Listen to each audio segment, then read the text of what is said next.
off the Catholics.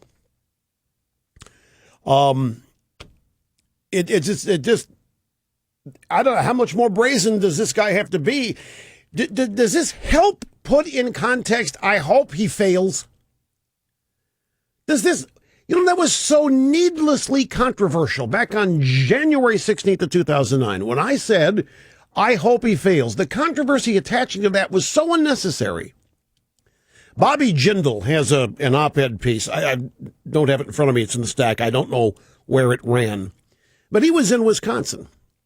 And Bobby Jindal starts out by saying, I saw it.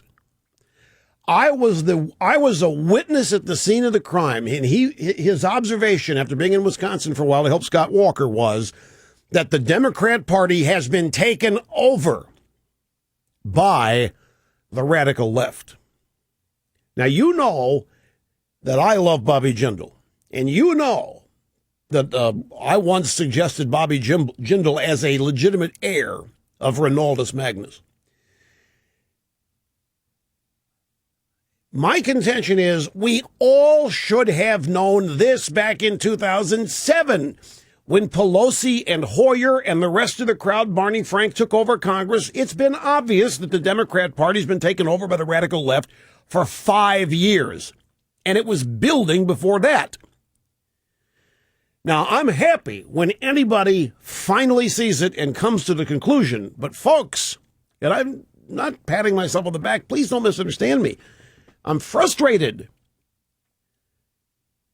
All of this, everything Obama has done in 3.5 years was totally predictable, based on his ideology, based on who he is. Now, as I say, I'm happy people finally figure it out, but it would have been a lot better. People would have admitted it to themselves 3.5 years ago instead of waiting around, trying to be bipartisan, trying to be open-minded, trying to be fair and all that. This has been serious from the get-go. This has been drastically serious from day one. And now we see the manifestation of all this. Well, as I say, I'm glad when people come to the obvious conclusion whenever they do.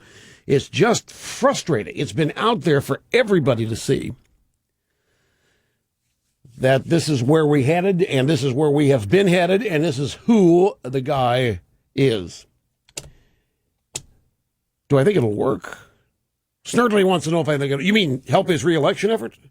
I think they're throwing it up against the wall. I think they're in sheer utter panic. I think they're spending all their political capital.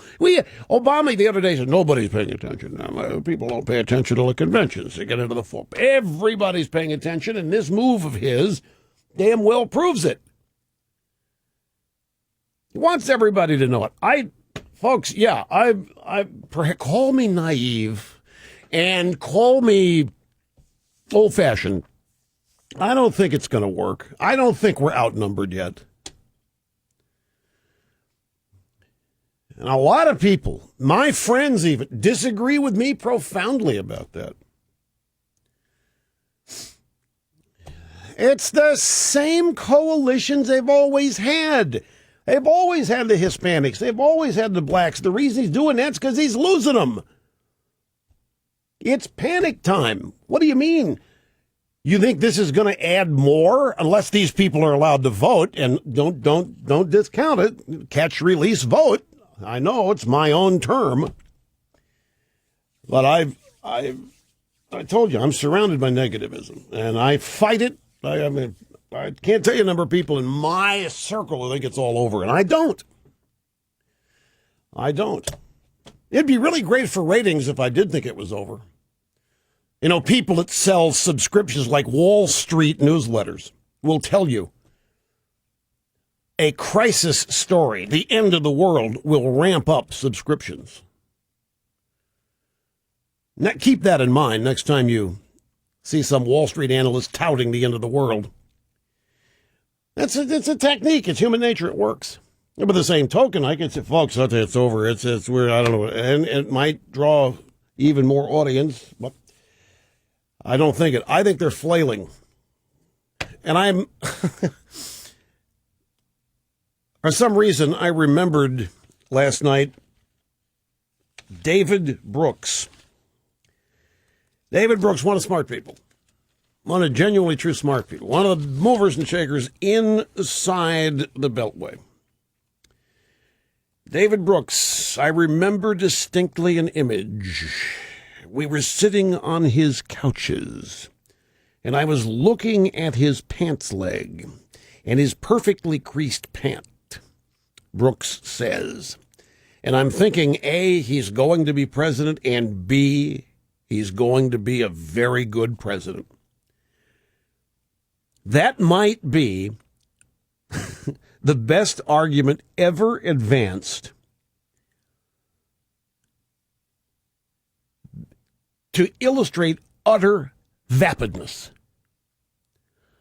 on supposedly our side. That was a serious comment offered by the conservative columnist of the New York Times. That was a serious comment. It had weight.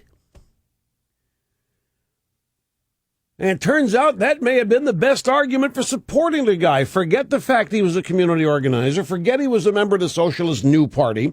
Forget that he was closer than close with the domestic terrorists or two, and that his pastor was a bigoted, racist, anti-American, anti-Semite. Forget all that.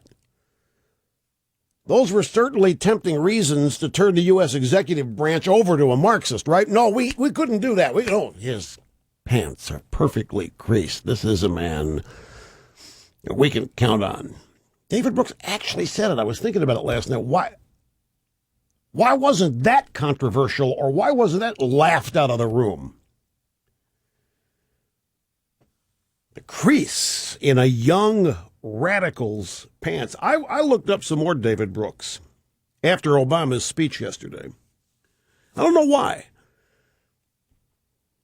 I guess I like reading what passes for smart inside the Beltway. And David Brooks in the New York Times on May 15th of this year wrote this. Normally, presidents look weak during periods of economic stagnation, overwhelmed by events. But Obama has displayed a kind of ESPN masculinity, post-feminist in its values, but also thoroughly traditional in style, hyper-competitive, restrained, not given to self-doubt, rarely self-indulgent. Administrations are undone by scandal and moments where they look pathetic, but this administration, guarded in all things, has rarely had those moments. This is what passes for smart. We're in the midst of utter incompetence combined with dastardly motives. Anyway, I gotta take a break here. It's Open Line Friday. As usual, we try to get more calls in on Friday. We try. And we'll be back after this first obscene profit timeout and get it all chugging down the tracks. Don't go away.